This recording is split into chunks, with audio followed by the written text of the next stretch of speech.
Good morning, colleagues, and welcome to episode 5 of the Guyana Business Journal and Caribbean Policy Consortium webinar series, Transforming Guyana. I'm Terrence Blackman, Associate Professor of Mathematics at Medgar Evers College in the City University of New York, and founder of the Guyana Business Journal. I'm joined by my host, colleague Dr. David Lewis of the Caribbean Policy Consortium and Manchester Trade Incorporated. As you know, this series brings together experts and prominent voices from Guyana, the Caribbean, diaspora, and the world to discuss Guyana's oil and gas development. We aim to offer a nuanced look at the opportunities and the potential pitfalls ahead for Guyana as we explore strategies to maximize the positive impacts that oil revenues can have on Guyana's people and future, while mitigating the risks that other countries have faced in this transition. And most importantly, we also want to identify sort of the most promising roles that the diaspora can play in this transition. Today, we examine Guyana's local content plan, its implementation, sort of some of the challenges and some of the opportunities that are there. For the uninitiated, local content requirements are really policies imposed by governments that require firms to use domestically manufactured goods or domestically supplied services in order to operate in the economy. They're used by governments to achieve a variety of policy objectives that target employment and industrial and technological development goals. Guyana's local content bill was passed on Parliament on December 29, 2021, and signed into law by President Ali on December 31st, 2021. And the Guyana's Local Content Act outlines about 40 services that oil and gas companies and their subcontractors must procure from Guyanese companies by 2022, so this year. And for example, companies must procure from Guyanese companies 90% of office space rental and accommodation services, 90% of their janitorial services, laundry and catering services, 95% of their pest control services, 100% of their local insurance services, 75% of their local food supply, and 90% of their local accounting services. Messenger audio. So these are just a few of the areas highlighted in the first schedule of the Local Content Act. So by this mechanism, Guyana intends to develop its local economies, stimulate industrial development, increase local business capability, build a skilled workforce, create a competitive supplier base, and most importantly, transfer the economic benefits of the oil and gas bonanza to the Guyanese population. So, as I've noted in the slide on the screen, local content governance involves matters relating to rules for the measurement and certification. What is local content? Who is fulfilling the local content obligations? Metrics and priorities and targets of local contents. Certainly local content monitoring and auditing, institutional and business support for local content, and most importantly, reporting of the results in the society of local content results, and judgment of the requests for plans for local content. The literature is sort of clear on some of these things, that LCRs can help government achieve certain short-term objectives, but the literature suggests that they undermine long-term competitiveness, and that some inefficiencies arise in various sectors due to LCRs. And so today we want to take a look at what's happening in Guyana to sort of see, are we meeting the objectives of maximizing Guyanese participation? What are some of the obstacles that are arising? What are some of the things that we ought to be doing? And I am joined in this conversation today by Dr. Leland Lucas, the Dean of the School of Entrepreneurship and Business Innovation at the University of Guyana, Mr. Richard Rambaran, the Executive Director of the Georgetown Chamber of Commerce and Industry, and Mr. Andrew De Silva, the CCO of Ascending Limited, a workforce and technical training and procurement organization that operates in this space globally. We'll look at some of the critical elements of the local content legislation. How is it working thus far? What are some of the challenges? We'll look at the policy and its implementation. And we'll have a look through the lens of some international perspective of workforce development. So let me take this opportunity to welcome you again and to invite my colleague, Dr. David Lewis, to offer a few introductory remarks, after which Dr. Lucas's remarks will follow. So, David, welcome. Thank you, Terence. Welcome. Good morning to everybody watching us in Guyana, regionally as well as internationally. With the Caribbean Policy Consortium, we're pleased and proud to be able to continue the co-sponsorship of this program of monthly webinars with the Guyana Business Journal, focusing on key issues affecting the economic development and growth of Guyana, the linkage with the diaspora, and particularly just promoting dialogue and discussion with the equalizer of virtual technology, allowing us to come into your office, your home, and have exchanges and discussions with you. This is actually a second iteration of a program on local content. We launched a white paper last year in November, prior to the approval of the local content legislation, and looking at many of the business implications, requirements, challenges, and opportunities for what the government in Guyana and the private sector were seeking to do. And you can all see that white paper by Professor Jerry Har from the School of Business of the Florida International University in Miami, both on the Guyana Business Journal website and on the Caribbean Policy Consortium website. It's a very thorough white paper for those of you who are interested in delving more into that. Today, we are now 10 months into the first year of that local content legislation, execution, implementation, enforcement, and the growing pains of getting this going and running in Guyana, not only in the oil and gas sector, as was discussed by Terence, and the various areas and the services for procurement, but implications overall in terms of goods, services, human labor, and so on in the Guyanese economy, and what this means in terms of not just the established oil and gas economy of Guyana, its expansion, its growth, but also many of the ancillary services areas and other areas of business in the country. So we're very pleased to have colleagues joining us from Georgetown and internationally, and look forward to feedback from the audience, both on the platform, but also for follow-up, because many of these topics we're covering in the webinar program are not just one and go. They actually continue to impact and impress on the lives of people in Guyana and on the economic development agenda writ large. Government, private sector, civil society, non-governmental organizations, nationally and regionally and internationally, as Guyana gets more foreign direct investment from the rest of the Caribbean, from Latin America, and globally. So we believe this is a critical aspect of that agenda, and we look forward to continuing to promote the debate and advance the discussion for the betterment of economic development in Guyana as a whole.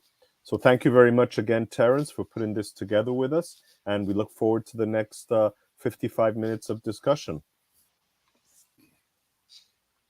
Okay, so Professor Lucas, it's your turn. And so we look forward to hearing your thoughts on where we are in this context. Morning, Thank you. colleagues. Morning, audience. I think it's important for us to understand that um, as we look at this process, we're just a few months into what needs to be done, the passage of the legislation. And so it is pretty early for us to start using metrics to determine its impact. But in addition to that, I think there are some realities that we must bear in mind when we are having a conversation about local content and its effectiveness. Um, there is no perfect piece of legislation. Let's always bear that in mind. And so, what has been created as our legislation will go through several iterations over the years. There will be a number of changes to this amendments to this legislation simply because we have to deal with the realities of our environment. We're implementing a local content policy at a time when many of the skills that are necessary to really take advantage of what I would call the high end opportunities just do not exist within the system. And so, one of the critical things for the effective local content policy to really take shape is skills development and how quickly we can ramp up those skills in order to take advantage of the advanced components of local content. It's important for us to recognize that that skill vacuum is not going to be fixed overnight. And so there are going to be a number of development initiatives that will have to take place. Some will involve short courses or quick turnaround programs. Some will involve taking advantage of more long term opportunities. So, one of the questions we really have to grapple with in Guyana is how quickly do we ramp up those trainings? How quickly do we take advantage of some of those local content opportunities, while at the same time ensuring that quality does not suffer? We've also got to understand that although we have a domestic business sector, even that sector requires some development of competencies and capabilities. The way we used to do business in Guyana is not the way we can do business going forward. So, how do we get our existing businesses to understand that there needs to be a transition? The timeliness, critical components, things that need to be done in order to take advantage of relationships with some of the international companies, um, that those changes will have to be made.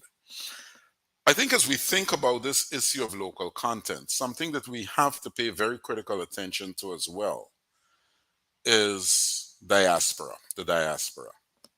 And that's particularly of concern to me because if you look at what has happened as a result of global developments, even spurred on by the pandemic, businesses now being conducted, a lot of businesses being conducted virtually. You have experts, Guyanese experts who are in the diaspora, who have the ability to help us in our development. So for me, if we are going to engage the diaspora and allow them to take advantage of local content opportunities, then how do we create a structure that allows them to take advantage of those opportunities without necessarily being present in Guyana? You know, do we make adjustments for members of the diaspora who may not have the luxury of transitioning physically, but can set up businesses and do some of the things that allow them to meet the requirements and the needs within Guyana, while at the same time not negatively impacting on what is required in the legislation? In fact, in so doing, are we going to be able to position ourselves so that those individuals with critical skills can not only transfer their skills within the domestic environment, but also help to build those skills within our economies. Unfortunately, because of that skills gap, there are going to be a lot of inefficiencies in the system. There's no doubt about it. Simply because of the way we are accustomed to doing business and the way business now needs to be done. The question is, we cannot ignore the issues that we cannot ignore the efficiencies, but the question is, how do we transition so that those inefficiencies begin to be minimized? Any system such as our local content, involving our local content, that attempts to incorporate local businesses must understand that you don't eliminate inefficiencies overnight. In fact, in the most developed economic systems, there are still inefficiencies.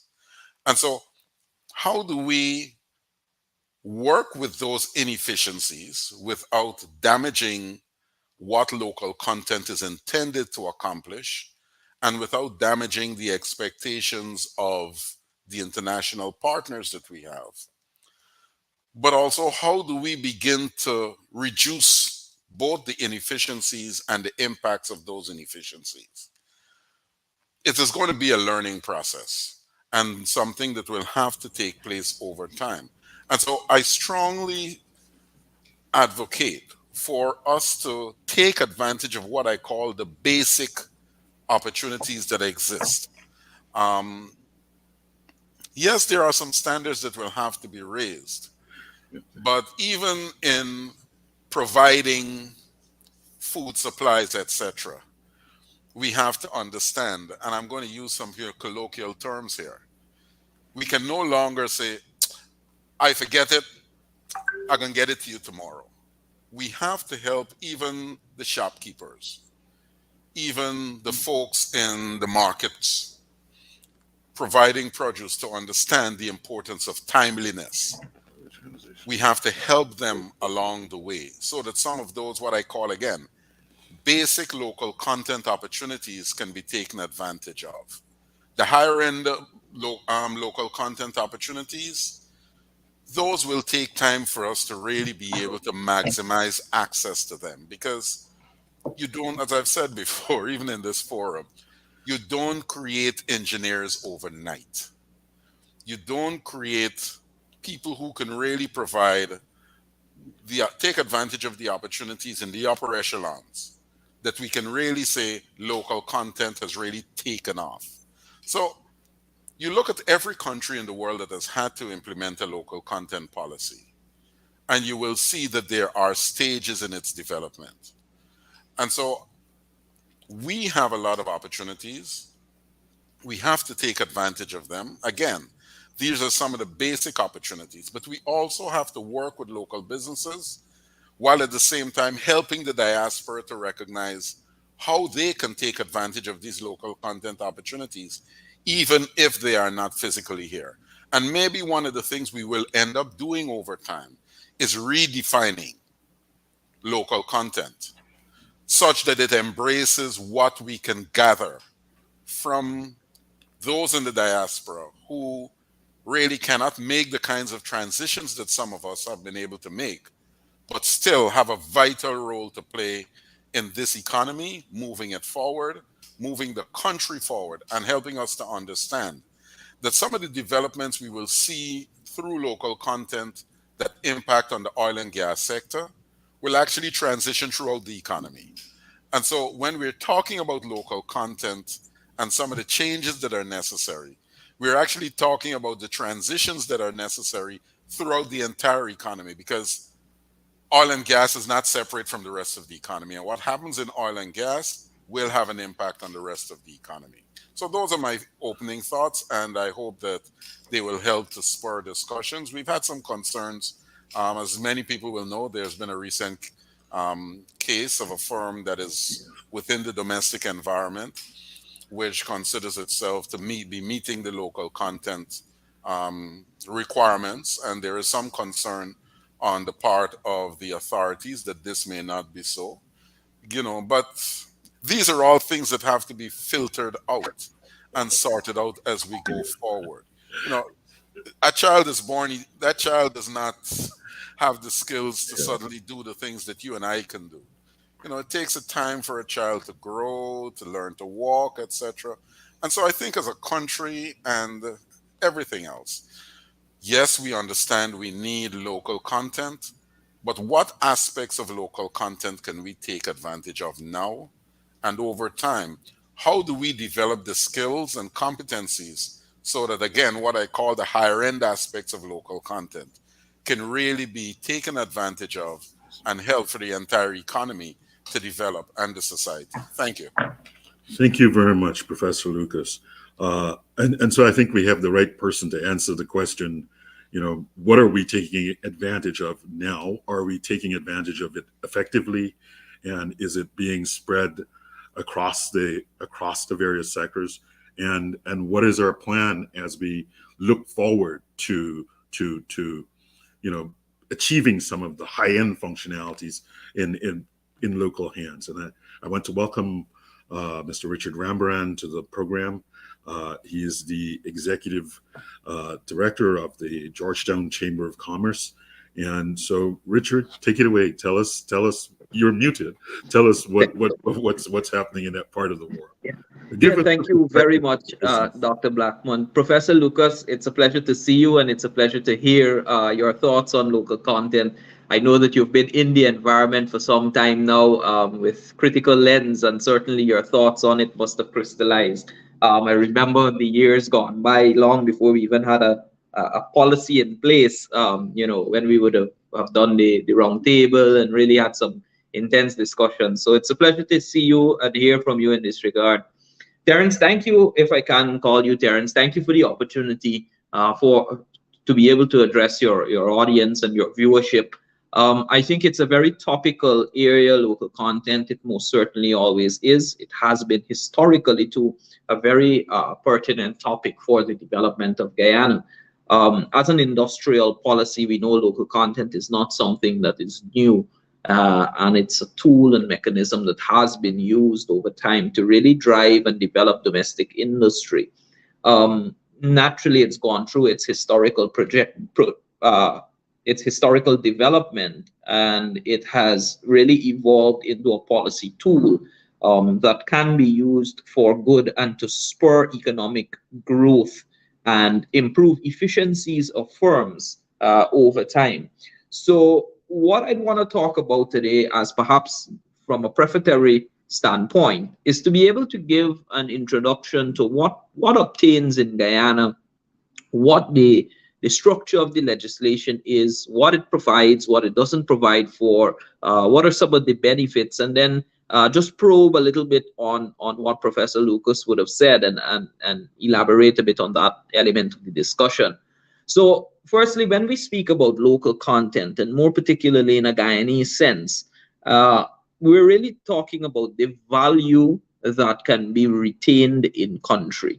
That at its core is what local content is. So whether it's value from business, whether it's value from wages and salaries, whether it's value from developing persons, really that is what we're referring to. Now, local content in Guyana has been happening, if you will, for some time in a variety of subsectors, but it has never received the degree of attention that it has since the development of hydrocarbon reserves offshore. And more particularly, the push for local content started in and around 2017. When those in the local business community, the Guyanese business community, recognized that there were a number of tasks that they had historically been doing, that were being, contracts in the sector were being provided to persons who emanated from non-regional, in some instances, non-Guyanese certainly, and they were coming in to be able to undertake those same contracts. Now, this, I'd say, it's the proximate genesis of the local content push, fight, advance, proposition, however you want to frame it, and the recently revived discussions on it. Now, the Georgetown Chamber of Commerce and Industry has been an organization that has really been at the forefront of pushing this along. And of course, myself and the successive presidents, we've all worked on it in a variety of ways. Perhaps just for a matter of historical antecedent, in the previous administration, we went through 3 iterations of a local content policy. And then in February of 2020, the policy itself was adopted and there was a local content policy framework in place. We know that we went through a change in administration in 2020, and they committed to moving first to policy and then to law. The draft of the local content policy was circulated. There was a plenary that was done at the Artichoke Convention Center, and that plenary tossed up a number of ideas. And I believe the administration then took they then took the bull by the horn, for a want of a better expression, and went straight into a local content legislation in December of 2021. Where we are here today, of course, is that we have a legislation in place, and we're currently in the first year of the implementation of that legislation. Now, a bit as it relates to the structure of the legislation, I believe is important for us to understand. There are a couple of key things and key components of local content that we ought to establish forthwith.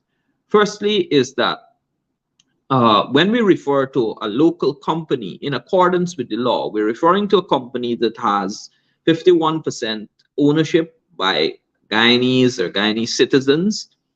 We also are referring to a company that has 75% senior management being Guyanese, and then 90% of its labor force being Guyanese. So that's one component of the legislation, the definition of local content. The second component of it, and I'm not, of course, just skimming over. The second component, main component of it, is essentially the procurement aspect of it. The fact that Tier 1 contractors and operators in the industry, ExxonMobil and all of their Tier 1 contractors, their prime contractors that have direct contracts with them, they have to procure from the local market in specific areas, 40 areas listed in Schedule 1 of the law. They have to procure from Guyanese companies. So that's on the one hand. There's the second dimension of it. There is business procurement that has to be done in accordance with the law. Thirdly, there is a degree of employment that has to be done in accordance with the law, and that is set out that Guyanese must be employed insofar as the extent as the skill set, etc., is available here. Fourthly, you have the entire component of the legislation that speaks to training and capacity building, and really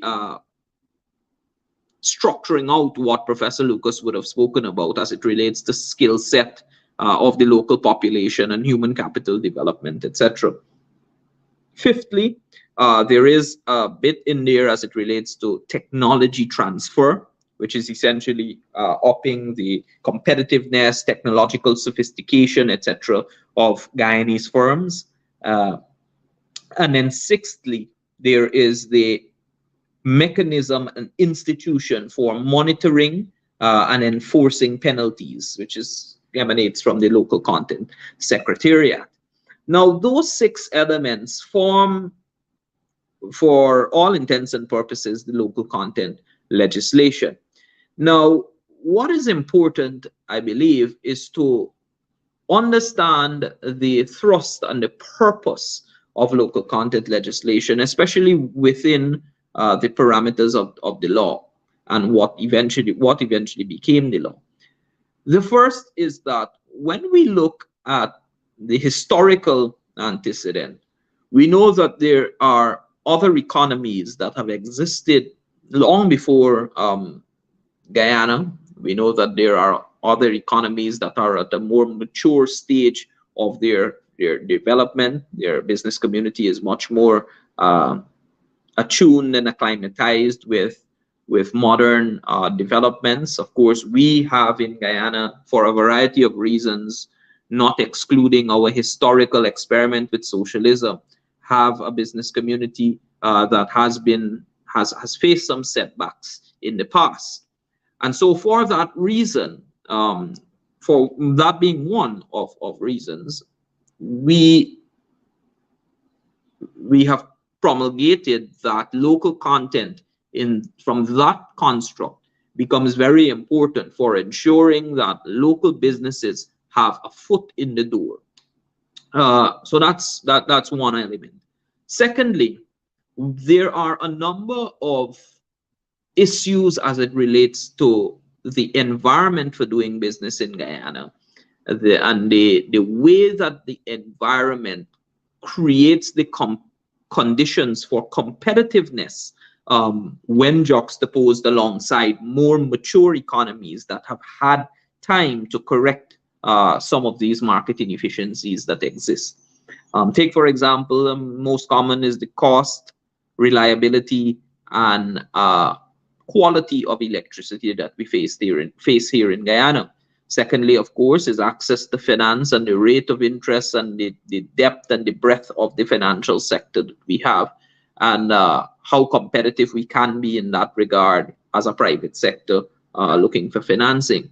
So on those two main constraints alone, local content helps to give some leeway for enterprises who, in an internationally competitive environment, do not have access to the same resources, do not have the benefit of a historical condition that facilitates their growth and promotion, and do not have the skill set and the expertise to naturally map themselves into the petroleum sector. Now, I think what is very important at this juncture, Terence, is how do we then take what we currently have in place? The legislation exists. We know that we need Guyanese to enter into the industry. How do we then take that and improve in a variety of ways the environment for doing business in Guyana and increasing the competitiveness of the Guyanese firms? Why? Because what we really ought to be attaining is not just local competitiveness and being able to efficiently execute tasks in Guyana or for supply to the petroleum sector, but we really ought to be probing on how can we eventually build an internationally competitive private sector, one where we can say, look, a crewing company that is operating in Guyana or an indigenous logistics company that is operating from Guyana can independently go to a country like Brazil, go to a country like Suriname, go to a country like Trinidad, and be able to win a contract.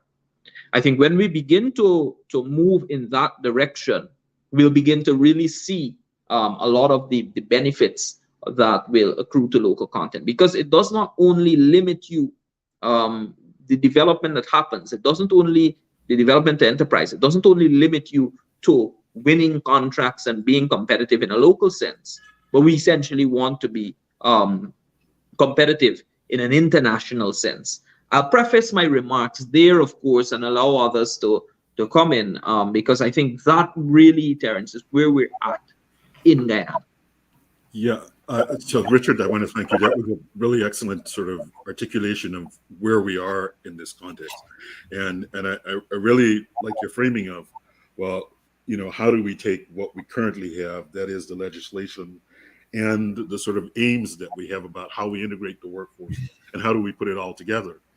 And I certainly think Andrew can speak to this in some ways. But I want you to know that there have been a lot. So for Richard, there have been a lot of questions that have emerged in the chat, which I think you certainly you know, which I hope we will come back to, so that there is this sense in the chat that somehow, you know, that the local content is shielding sort of Guyanese business from effective competition and in a way that potentially it could be problematic in the long term. But I want to say that let's hold off on responding to questions just yet, and let's have Andrew sort of come in. So you say a bit about yourself, Andrew, and about some of the work that you've been doing, and then give a thought about how this unfolds in the Guyana context. Well, thank you very much, Terence. Thank you for the invitation to be here today. And it's been great to be able to listen to Professor Lucas and to Richard in their interventions. They have been certainly eye-opening, and they have been very interesting to hear. A little bit about myself, and before I address local content specifically, yes, as you did say, Terence, we have been around for a while.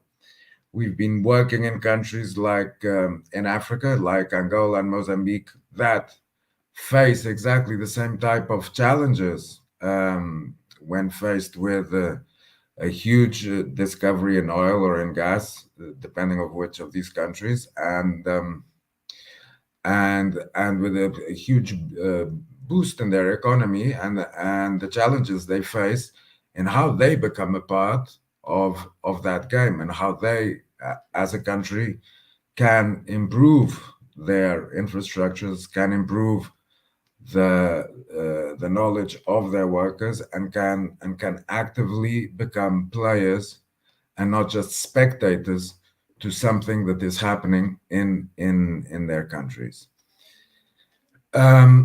Local content laws come and are valid and are necessary to protect these countries, and obviously to create the roadmap into which those benefits can revert to the country in the future. However, I do kind of feel out of experience that lots of times there is a big eagerness in wanting to implement these policies or laws, and there has to be a transition. There has to be a transition from an understanding from where the country is and from where the country wants to be, and what that entails. And lots of times it doesn't happen overnight. Professor Lucas spoke about a simple example of getting companies used to certain levels of responsiveness. And one can't, in the food supply, one can't say, well, I didn't get it for you today, I'll get it to you tomorrow. And that is a good example of if we stop having international companies that are used to international standards through which we can learn and we can be permeated by them in order to create a different way of going about business, then it will be very difficult to input that type of rigor or that type of excellence in the way we do business. So that is what I mean by the need of existing a transitional period where there is a blend of international companies that do bring the knowledge that is so required in such a young economy, like a young sector of the economy like the oil and gas in Guyana, that bring that expertise and that are permeating or that are influencing the local economy and the local companies, to learn with them and to become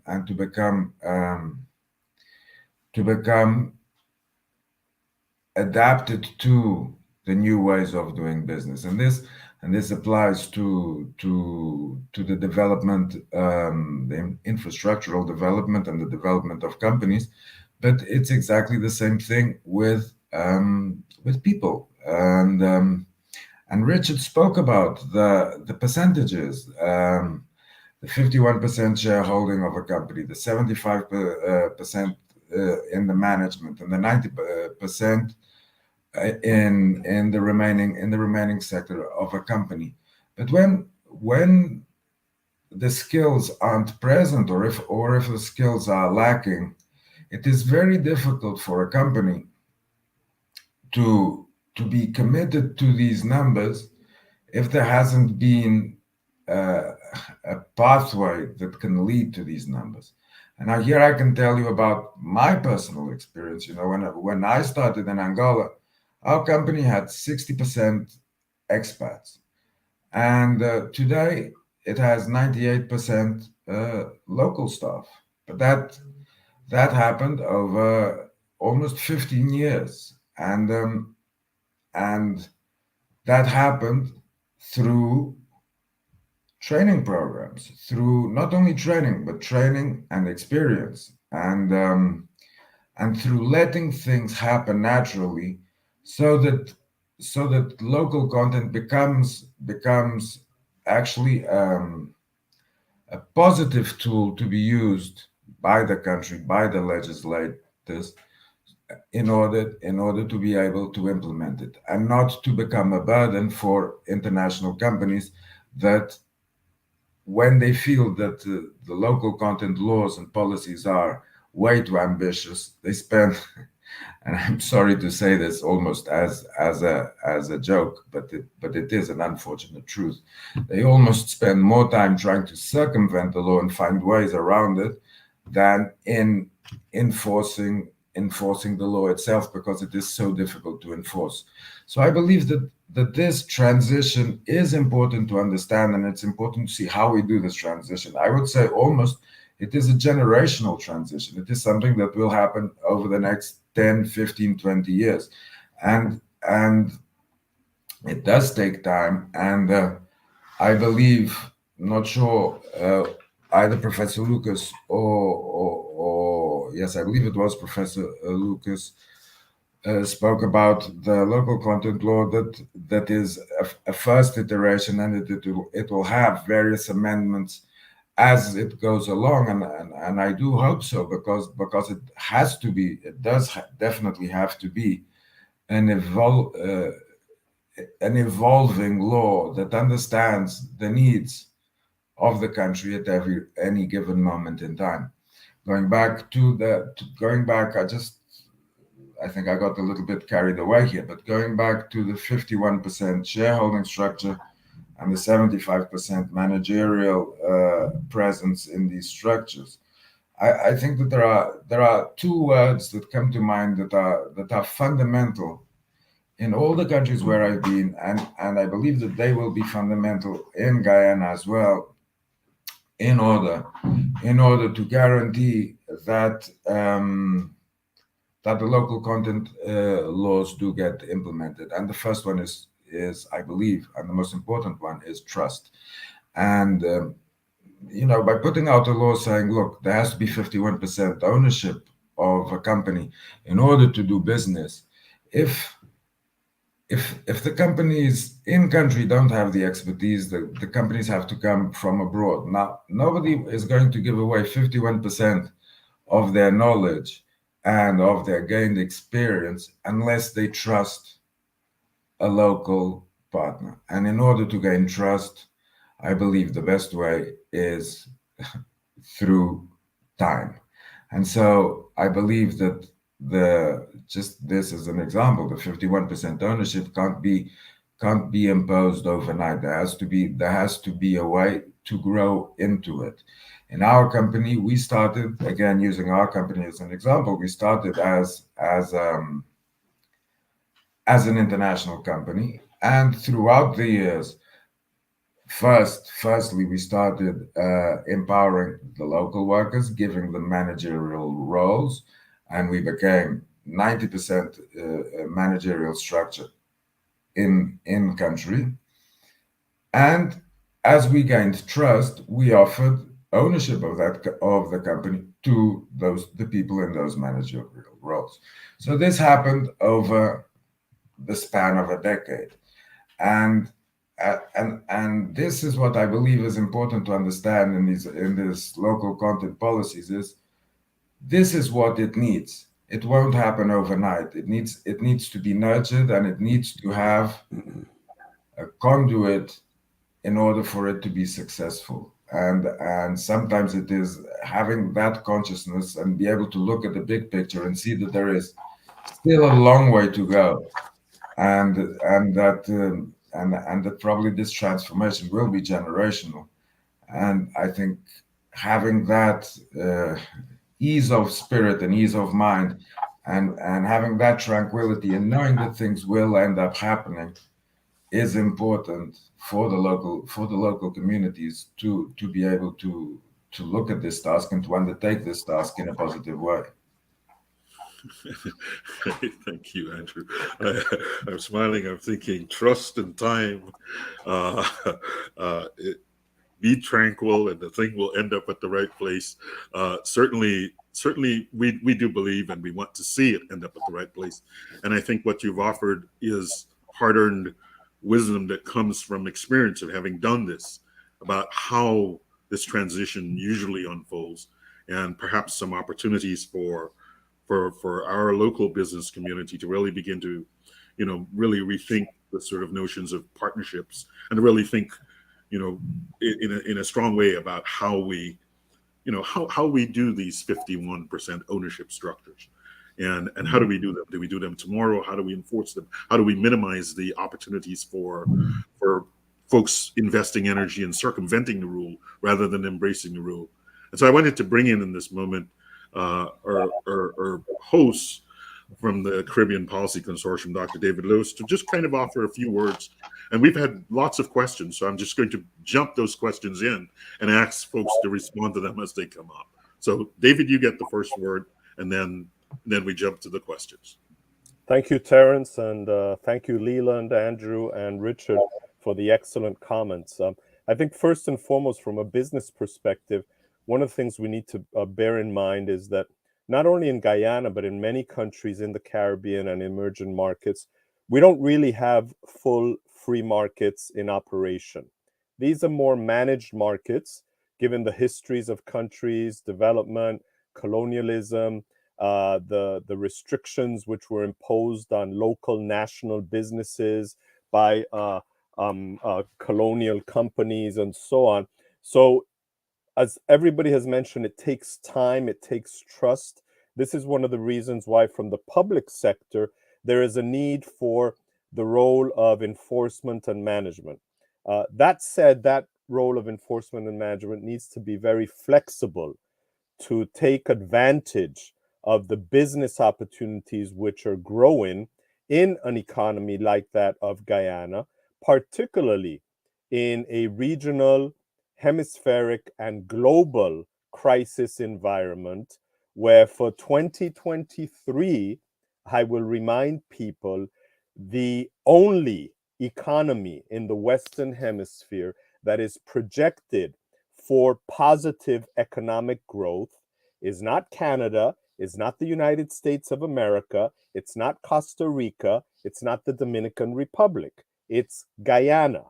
And it's because of the oil and gas boom and its ancillary effects in the rest of the economy. So the management of this free market, of this foreign direct investment, of the role of the local businesses and local content is critical in terms of getting this right and making it redund in positive economic benefits for the country and for the population as a whole.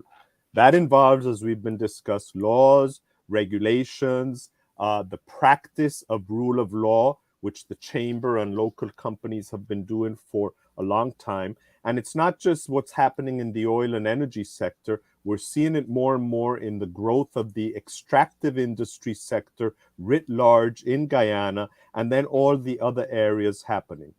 The challenges on human capital development, training, capacity building, as well as technology transfer in an economy of 800,000 people, which even if we add all of the diaspora, is still not 1.5 million, and is going to bear a challenge in terms of getting the human resources to address this growth.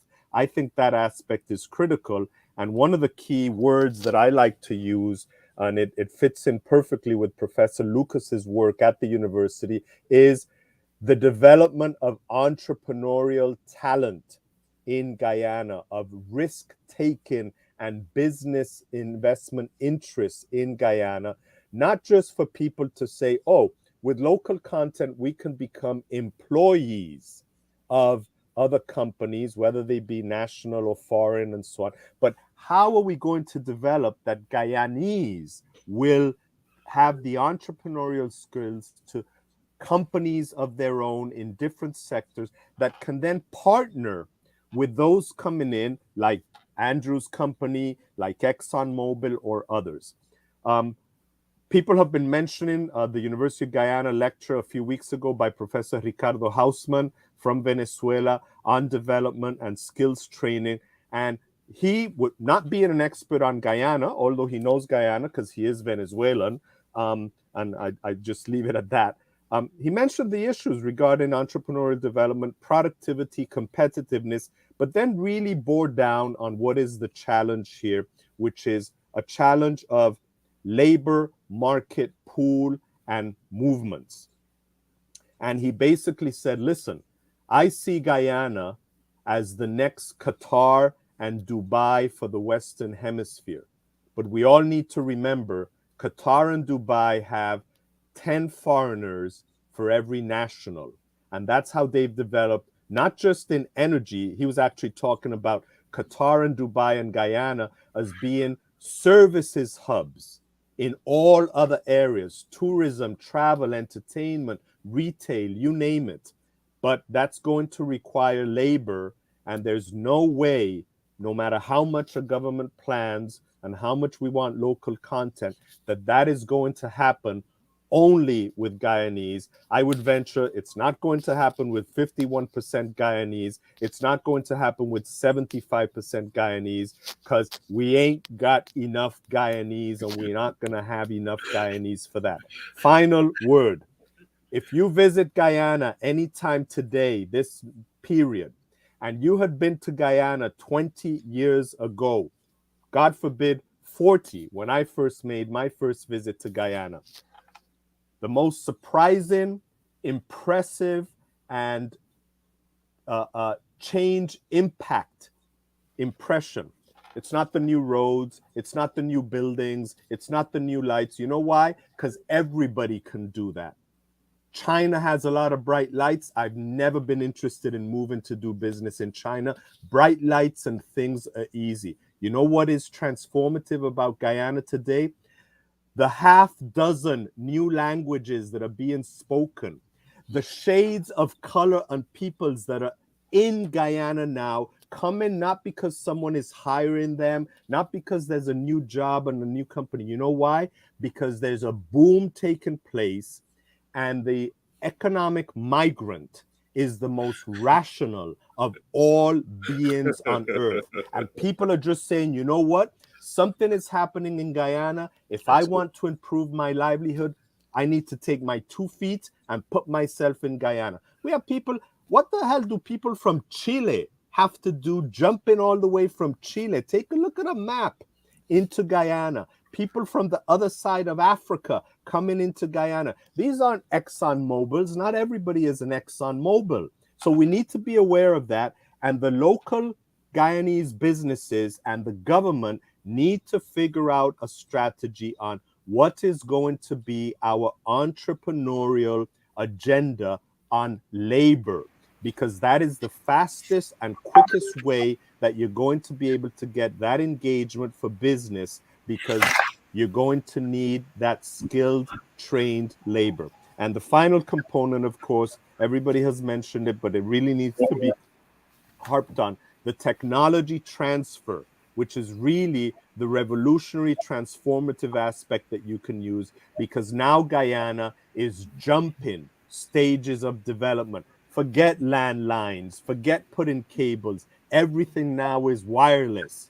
And that gives you a great opportunity, and the same in so many other areas of technology. So I just wanted to throw that in terms of the perspective of entrepreneurial business development and the opportunities for that. and therefore what's going to mean, as I believe Leland mentioned at the beginning, the flexibility in making adjustments on these local content requirements and legislations. So thank you very much.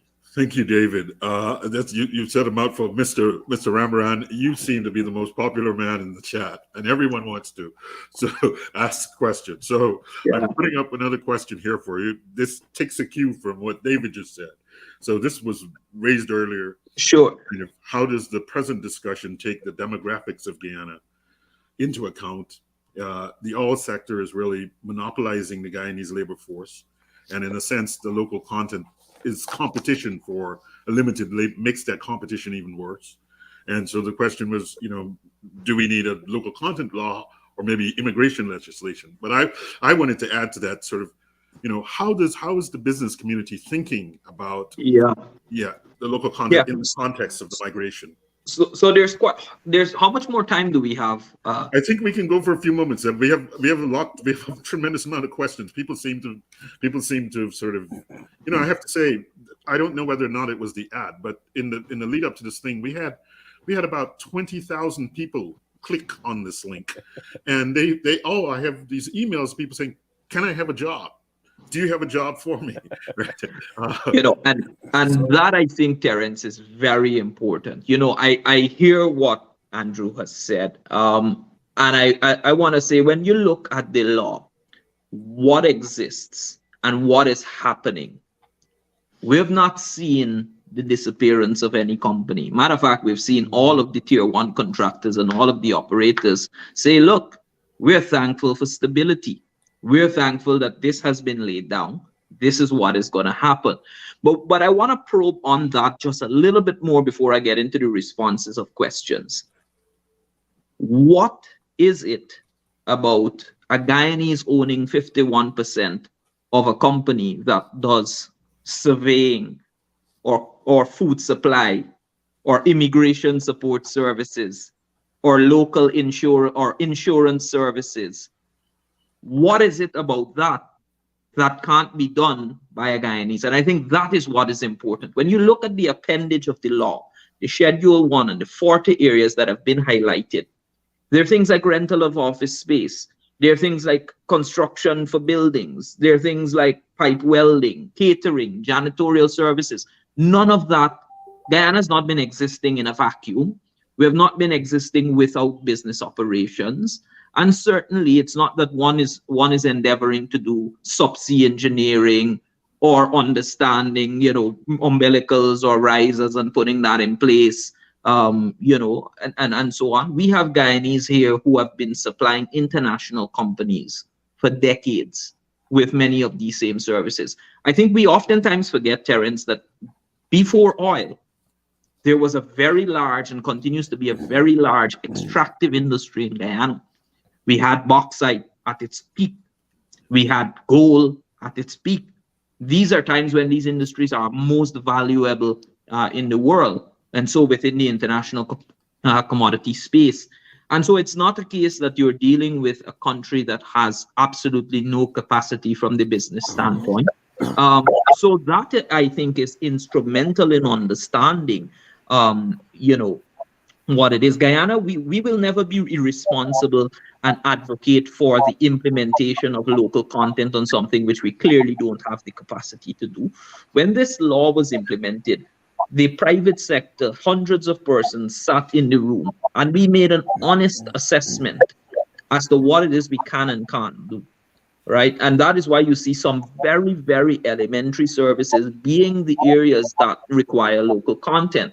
So I just wanted to put that out there. But you see what David and Professor Lucas and so on, they've been talking about is the core of where we are at this time, and it's been acknowledged. I mean, I've done some work for the UN where we have demonstrated that even if we take all of the unemployed, underemployed, and disguised unemployed persons in the country, you only have about 63,500 in the labor pool to draw from. Where we're projected to go, and when you do the economic modeling and the projections, you're projected to demand around 150 to 160,000 workers in the medium term. Where that puts us is that we need to ensure that we have a properly structured migration policy in place. The government of Guyana has been moving towards that. I've seen the Minister of Labour act on the report that we have put forward and the recommendations there.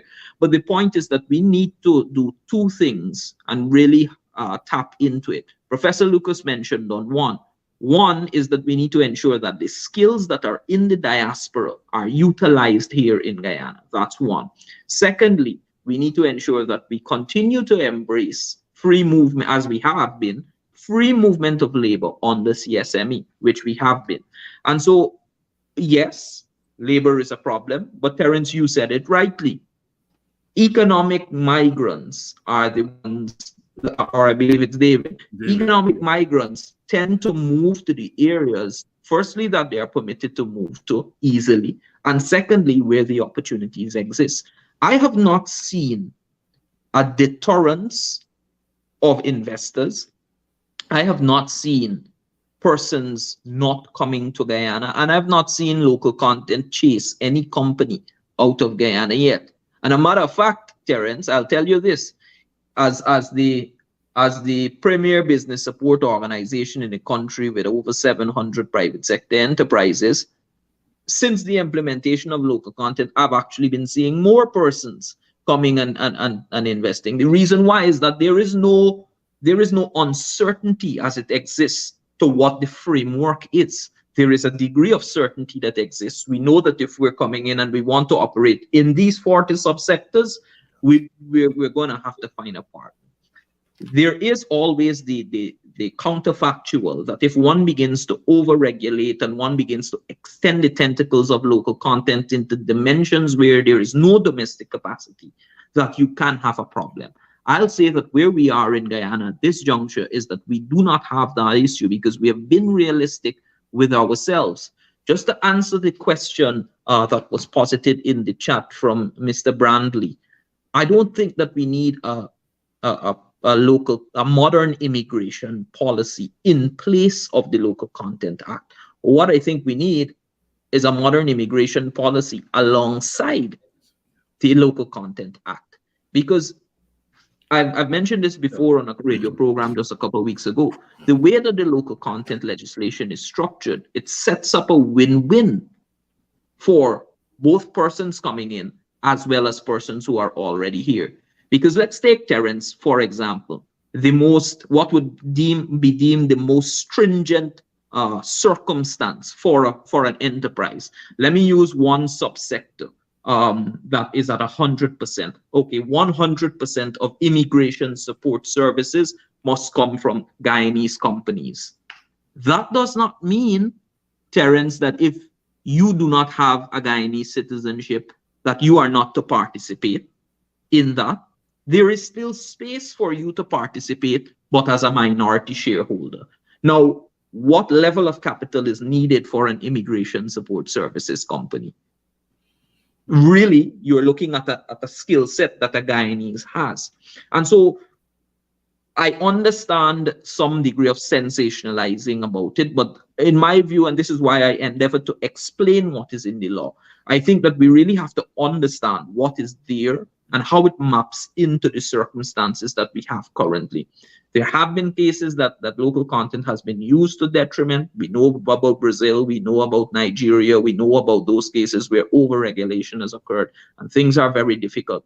But I'd want to say that where we are at this juncture, what we have and where we're headed with what we have is something that's very suitable. David is right.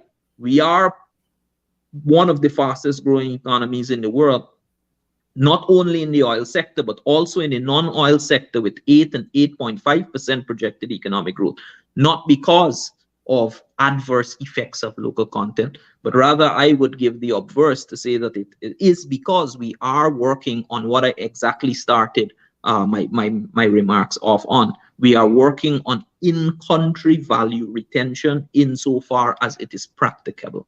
And so I'll offer that, Terence, and thank you very much for the opportunity. No, this has been wonderful. Like I said, there are so many questions that are emerging, and I'm mindful of the time. It's 11:34. I know I asked that you guys, we were going through 11:30, but I would ask if we could just have just a bit, maybe about 10 minutes more just given the questions that have sort of emerged. And so I wanted to put this. It was listed to Mr. Rambaran once more, but I wanted to bring Professor Lucas in also on this. In reference to enhancing the global competitive, there's an economic and social development strategy report developed by GDI. And the question is broadly, does the chamber have a strategy to leverage diaspora talent to build human capital and increase global competitiveness in the private sector? So just let me answer very quickly, Terence. The answer to it is yes. How? The GCCI does not only accept companies that are resident in Guyana or companies that are owned by Guyanese. We created a category of membership called non-resident members, where it's targeted to persons who are interested in Guyana, whether you're from the diaspora, whether you are from the region, whether you are one of our geographic neighbors. We created that category of membership so that you don't have to be here in Guyana, but you can have access to the same information. What we've also done is that we've pivoted almost all of our activities that we have, information sessions, briefings, policy discussions, everything, to virtual, where those persons have an equal opportunity to be able to contribute to it. So yes, we have created a structure, and we do engage very often with our non-resident members, and in some cases exclusively with our non-resident members, to understand their position. So there is a facility for an international company to be a part of the Georgetown Chamber of Commerce and Industry as a non-resident member. So in this sense, the question that emerged was kind of, how does the local content fit with the vision of a common market for the CARICOM, modeled in a sense after the EU, and the movement of goods to know-how, technology, people, etc. So you see the tension that is there between having a somewhat closed operation and this need to benefit from the broad. Yes. You can respond, or anyone. Would you want me to take? I mean, I can respond, but maybe someone else should. Yeah. Yeah, no problem. Dr. Lucas, do you want to offer a thought on the local content and CARICOM integration, which is a critical? That's a very touchy issue, because the reality is that CME has really not emerged the way it should emerge. There are still instances where situations arise that are spelt out a certain way in the CME, but yet practiced differently. And we can understand we are dealing for the most part with very small economies, and at the end of the day, there will always be some degree of protectionism and self-interest that one has to deal with. I think as we look at what is happening in Guyana, because it's new, fairly new, I think there's a lot of tension we are seeing there in terms of who comes in, what are they coming in to do? Are they going to be, for want of a better term, grabbing our jobs, so to speak? What societies are they coming from? In the Caribbean, we talk about free movement of human capital, but yet we do not see free movement of human capital nowhere in the Caribbean. And so as we expand and deal with this local content issue, we also have to ask ourselves, how do we embrace our Caribbean brothers and sisters, no matter where they are coming from, and at what levels can they contribute to the overall development of this country? Because they themselves are also economic migrants. And part of the issue with being an economic migrant is, in many instances, economic migrants are transitory. They come, they enjoy things. Much of the monies are repatriated elsewhere, remitted elsewhere. But we're at a unique stage where the end is certainly not in sight. And so as we deal with those economic migrants, I think we do need to take a look at our migration policy and maybe make some changes. Because as David has pointed out, we're 800,000 people. even if we went on a massive exercise of, of creation, so to speak, we're not going to be able to triple or quadruple our population domestically within the foreseeable future. So how do we get these skills so that we can take advantage of them, of the opportunities in this country? Your And so response. No, we I want have to embrace these economic migrants, and we have to embrace them, especially from the Caribbean, and not simply, because perception is a challenge we are having in Guyana, and there is a perception that migrants from some environments are going to be embraced, and migrants from others are not going to be embraced, irrespective of their ability to contribute to the economic development of the country. And even when some are embraced, there's a perception that if they're coming at the expense of the domestic population. And so we have to really look at this issue. And maybe one of the things is some degree of education from the policymakers, helping people to understand the importance of those who are coming into Guyana and the positive role that they can play in the development of Guyana.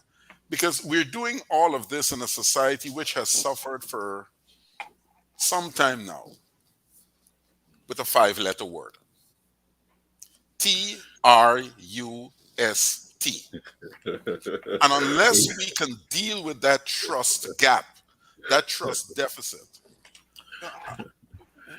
we're not going to get the lion's share. Well, And If we come back to that trust gap. Yes, and I was and going to even ask when maybe you go Andrew to if you wanted to come in here, and I yes, wanted to add sort of a question that that David Modeste has sort of added to the chat, which kind of goes to this and will allow us to kind of take a minute or two to kind of sum up and sort of bring to the in a way bring to a close our remarks. And so David sort of raises, he says, this advent of oil and the influx of people is kind of only emphasizing the need for the government and the leadership on all sides to be a bit more strategic in sort of managing this opportunity. The flashy object is a business opportunity. The not so flashy object is the part of how do you manage to avoid the obvious pitfalls of sometimes the boom, the boom and then the bust. And avoiding this could require at least as much effort or resources as so. The thinking about the downside is also important, and it's part of what we're trying to do with the program. And so, I want you to kind of use David's kind of observation as a reflection to kind of close us out. So here you go. You get 1 minute to kind of make the closing remark for Andrew Da Silva.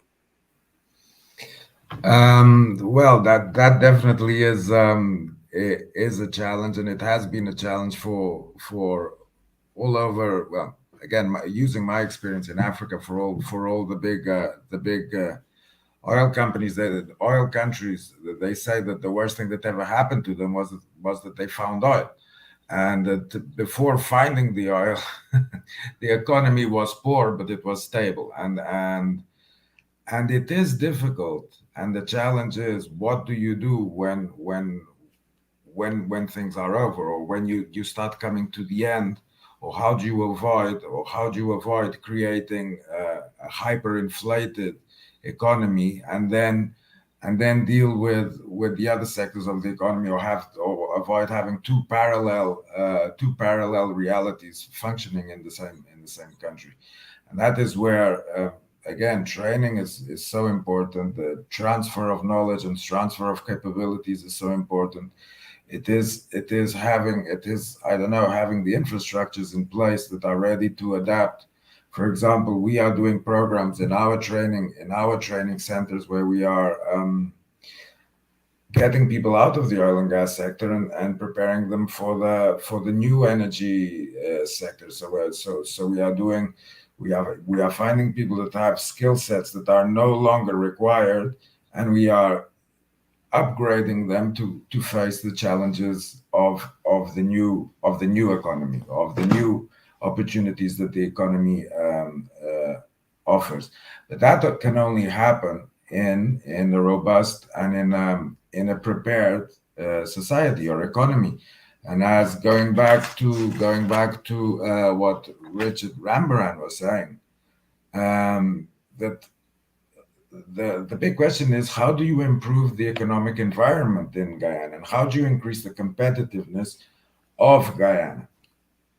And by stifling it through a very restrictive local content law, you don't become exposed to the best practices or to the highest standards that Richard was saying that is the end goal of this local content law, which is to create Guyanese companies that can then go and sell their services to other countries, to go international. But in order to do that, I believe that first the international companies have to be allowed to come into Guyana, so that the Guyanese companies can learn what is required to become international. And going a little bit smaller, starting with the CARICOM, where there are countries in CARICOM that have already been dealing with the oil and gas for a while. There is a lot that can be transferred and that can be brought into Guyana, so that Guyana can make it its own and then export it as its own. And I think that is the big challenge. The big challenge, Dr. Lucas, you get a minute to kind of give a closing thought in this regard. Well, Thanks for the your big input. challenge is really multifaceted. There are a number of things we have to do. I think, how do we get to ramp up to that 51% is one of the challenges that we really have to face. We're trying to get to 51% in many instances, using skill sets wanting skill sets that just don't exist. And maybe we will have to go back and look at smaller levels of local ownership in some instances, which will eventually ramp up to that 51%. I think we've all been privy to the fallacy of racing to 51%. I use two words to describe that: sugar and bauxite. And we know exactly how those ended, because we hurried to get there and we really didn't have the skill sets to manage those entities. So we may have to start looking at local content, not simply as being 51%, but maybe smaller levels which are allowed to grow over time, so that while ownership grows domestically, so too do the capabilities. I think it's also important that we begin to understand in Guyana the importance of efficiencies and competencies, that things need to be done. The value of time. These are issues that are going to be extremely important for us to be successful. Managing the boom bust scenario, I think, will go directly to how do we plan to take advantage maybe of the Sovereign Wealth Fund and other tools that are important to ensuring that when things are on the downturn, we can still have certain levels of comfort as a society. And also, we haven't really talked about this, but part of this local content thing also requires a significant restructuring of the financing industry, the finance sector. Yeah. We really have to look at the finance sector and see ways in which, for instance, the credit unions, which are wholly domestically owned, ways in which those can be allowed to become a really vibrant sector of the economy, so that they can provide the funding that is needed for these entrepreneurial ventures and others, to really take advantage of some of the opportunities that currently exist and are likely to exist going forward. So that, I said, it's multifaceted. There are a number of things we have to do. Possibly the most important thing in doing all of this is the word trust. Thank you. It's multifaceted, and it requires a generation of trust. Thank you, Leland. Richard, your sort of closing thoughts. I actually had one question for you, which I'll just pop in. So the question was, is there a budget for local content? And if so, what it is, and how do you determine it? And so maybe you can use that as a cue to kind of close off. There are many more questions for you that Yeah, I mean, Terrence, I'd actually be happy to come back on your program at some time and maybe take all of the questions and we go through them one, because I figure that there's quite a lot. I'm not sure what this question means, if there's a budget for local content. So I was kind of thinking that I know that there's a local content secretariat, so the secretariat would have some Of budget course. item that is and then the question would be, well, like how is the secretariat, what are the criteria for funding the local content secretariat, and Yes, so the because it has a local big content job. secretariat. Yeah. Let me maybe see if I can experiment a bit here with what the person maybe is asking. The local content secretariat is an arm of government. As an arm of government, they are funded in the national budget. What I think the question, however, is importantly probing at is perhaps we need in Guyana a local content development fund, which then has a direct link with what Professor Lucas would have said, that we really need to look at non-traditional financing in Guyana. I want to say, close my remarks today, Terrence. Thank you for having me on the program. I want to close by saying a couple of things. Firstly, is that the future in Guyana is very bright. And so there is an obvious expectation, but also a degree of responsibility that goes along with it, as to what will be obtained and what the development process will throw up. I want to, however, say something that has been probed and has emerged in the discussions, and it is of paramount importance. And Professor Lucas and some other speakers also alluded to it. And I want to say that there is no condition under which full realization of the benefits of local content occurs without proper access to finance for domestic firms.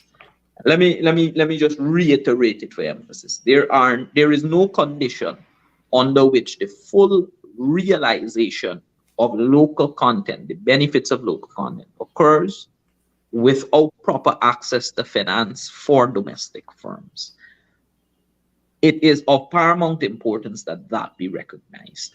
The reason why is that for us to be able to truly benefit from the industry, we can have the skill sets, we can have the land, we can have the know-how, but if we don't have access to capital, and more importantly at times, if we don't have access to working capital, it then puts us at a competitive disadvantage.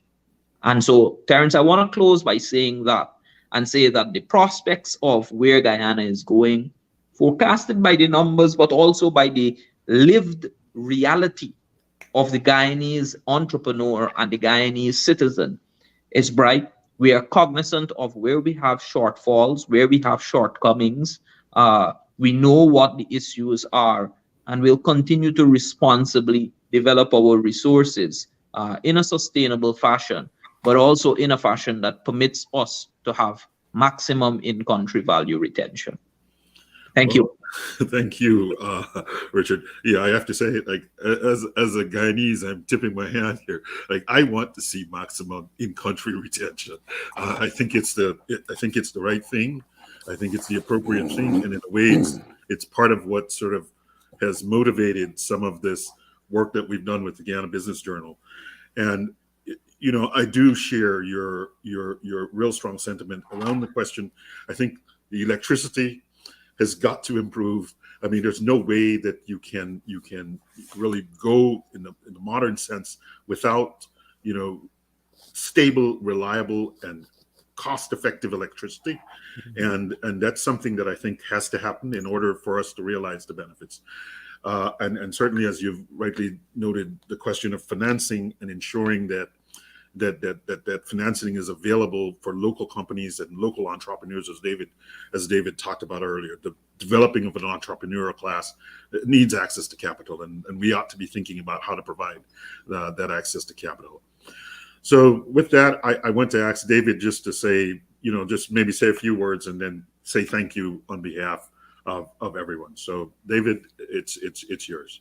Thank you, Terrence, and really appreciate Richard, Andrew, and Leland being on with us today and all the perspectives they added.